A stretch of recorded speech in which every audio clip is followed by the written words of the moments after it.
পঞ্চম এশিয়া আন্তর্জাতিক বাণিজ্য মেলায় একদিন গিয়ে কি কি করলাম এবং কোথায় কোথায় ঘুরলাম সেই সব ইন্টারেস্টিং বিষয় নিয়ে থাকছে আজকের ব্লগ ভিডিও। সো না টেনে পুরো ভিডিওটা দেখার অনুরোধ রইল। হ্যালো, আসসালামু আলাইকুম এভরিওয়ান, কি অবস্থা তোমাদের? আশা করছি তোমরা সবাই ভালো আছো। প্রথম কথা হচ্ছে, আমি কালকে রাত্রেবেলা প্ল্যান করছিলাম যে আমরা আগারগাঁতে একটা মেলা হচ্ছে সেখানে যাব। পরে ফুল ডিটেলসটা আমি টিকটক থেকে জেনে নিই। নেওয়ার পরে আমি 3টার দিকে অলমোস্ট রেডি হওয়া শুরু করি। 3টা বা 3টা সামথিং তখন আমরা বাসা থেকে বের হই। আমি, সাকিব আর আমার হাজবেন্ড মিলে যাচ্ছিলাম মেলায়। যেহেতু হাসানাত ছিল না, আমরা 3জনেই যাচ্ছিলাম। আর আমার বাসা যেহেতু মান্ডা গ্রিন মডেলের ভিতরে, তাই আমার এখান থেকে যাইতে বেশ খানিক সময় লাগবে রিক্সায়। তো প্রথমে ভাবলাম আমি এখান থেকে একটা রিক্সা নিয়ে যাব পঞ্চায়েত ক্লাব, তারপর যাব মতিঝিল, তারপরে এখান থেকে মেট্রোতে করে আগারগা যাব। আর ভিডিওর এই ক্লিপটা এত বেশি ফানি ছিল, মেন কথা হচ্ছে আমি কন্টাক্ট লেন্স পরছিলাম। আর অনেক মেয়েরা যারা কন্টাক্ট লেন্স পরেন, আপনারা অবশ্যই জানেন যে প্রথমত চোখটা একটু ঝাপসা দেখা যায়। এই জন্য আর কি আমি কন্টাক্ট লেন্স পরে বেশি একটা চোখে দেখতেছিলাম না, এই জন্য আর কি আমি চশমা পরছি রোদের সামনে। এরপর একটা রিক্সা পেলাম, রিক্সাতে উঠে আমরা চলে যাচ্ছিলাম পঞ্চায়েত ক্লাব। ওইখান থেকে আরেকটা রিক্সা নিয়ে আমরা যাব মতিঝিল। আর দেখো, এই রোডটা দেখলে মনে হচ্ছে না বাইরের কোনো কান্ট্রিতে আমি চলে আসছি। এত সুন্দর ভাই, মাশাআল্লাহ, এত সুন্দর করে একটা রোড বানাইছে। আর ভাই, জ্যামের কথা কি বলবো, এত পরিমাণ জ্যামের ঠেলায় আমার তো ঘুম চলে আসতেছিল, তাও জ্যাম ছাড়াই না। অবশেষে 7 সমুদ্র 13 নদী পার করে জ্যাম জুম ঠেলে আমি চলে আসলাম মতিঝিলে। এখন এইখান থেকে চলে যাব মেট্রোতে আমরা আগারগাঁও। আর বিকাল 4টা থেকে এত পরিমাণ জ্যাম থাকে মেট্রোতে। মেট্রো স্টেশনে আসলে মনে হয় আমি গুলিস্তান চলে আসছি, এত বেশি জ্যাম থাকে। দীর্ঘ একটা লাইন পার করে আমরা, মেন কথা 7 সমুদ্র 13 নদী পার করে টিকিটটা কাটতে পেরেছি। আমরা 3জনের 3টা টিকিট নিয়েছিলাম। 3জনের এক একটা টিকিট নিয়েছিল মনে হয় 50 টাকা মেবি, আমার ঠিক খেয়াল নাই। এখন একদল পাবলিক এসে আমাকে বলবেন যে গ্রামের চাচাতো বোন যখন জীবনের প্রথমবার মেট্রোতে ওঠে, হরেন আটকে নাতেই আমি জীবনের প্রথমবার মেট্রোতে উঠছি, তুই যে শহরের স্বাস্থ্য বোন তা তোর মুখের ভাষায় বোঝা যায়। এখন এই কথাগুলোর উত্তর দিলেই মেন কথা আমরা যে কোনো কন্টেন্ট ক্রিয়েটর বা যে কোনো মানুষ এনারা খারাপ হয়ে যায়, এই আর কি। যাই হোক, আপনাদের কথা পিছনে ফেলে আমি আমার লক্ষ্যে এগিয়ে যাব অবশ্যই।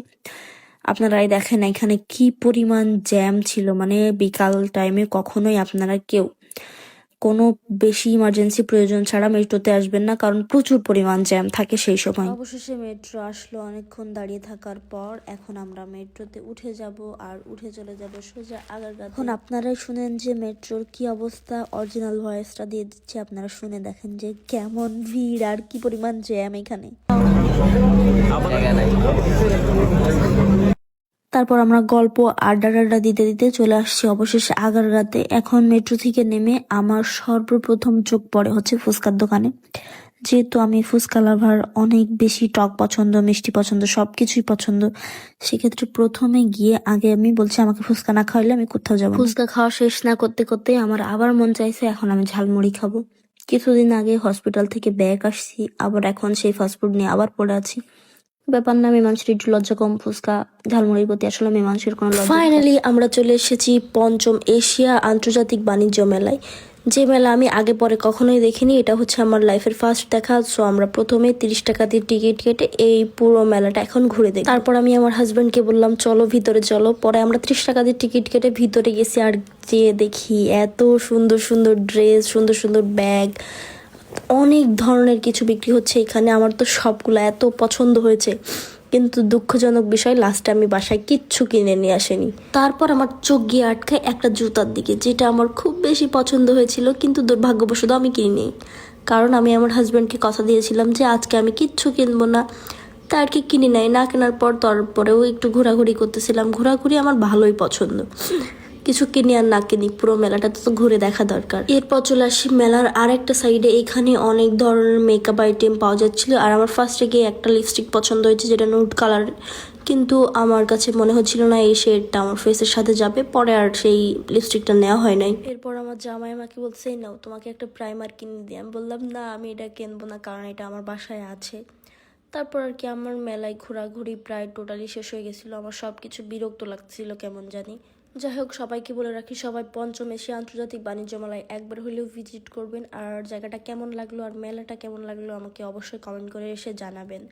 এরপর আমি মেলায় সব কিছু ঘোরাফেরা শেষ করে আমি মনে করলাম না বাসায় চলে যাই, আর কোথাও দাঁড়ানো যাবে না যেহেতু সন্ধ্যা হয়ে। তারপরে একটু ভেবে দেখলাম একটা চেন আমার খুব পছন্দ হয়েছিল, সেটা আবার দেখে আসি, কিন্তু নাই এত পরিমাণ দাম যাচ্ছিল। পরে ভাবলাম না, তাহলে ভিতরে যেহেতু ঢুকছি তাহলে আরেকবার একটু ঘুরে দেখি। এর ভিতরে হচ্ছে আমার রুম সাজানোর কিছু ডেকোরেশনের জিনিস খুঁজতেছিলাম, যেগুলো প্রচুর পরিমাণ দাম চাচ্ছিল। এই জন্য আর কি আমি কিছু কিনি নাই, আর আমি কিনলে অবশ্যই চকে থেকে কিনি।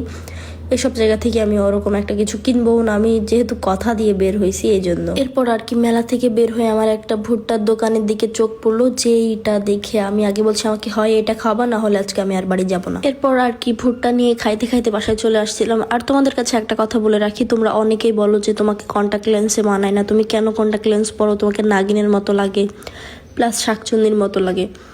মেন কথা হচ্ছে আমার নিজের পছন্দ, আমি নিজের পছন্দ নিজের ভালো লাগাটাকে সবসময় প্রাধান্য দেই। তাতে মানুষ কি বললো এটা আমার দেখার কোনো দরকারই নাই। আর আমি মানুষের সমালোচনা যদি শুনতেই আসবো তাহলে আমি সোশ্যাল মিডিয়াতে কেন আসছি। তারপরে আমি আবার আমার বাসায় ব্যাক করলাম। যাই হোক, আজকের ভিডিওটা এই পর্যন্তই। সবাই ভালো থাকবেন, সুস্থ থাকবেন। আল্লাহ হাফেজ, দেখা হবে নেক্সট কোনো ব্লগে। ততক্ষণ সবাই ভালো থাকুন, সুস্থ থাকুন। Thanks for watching, tata.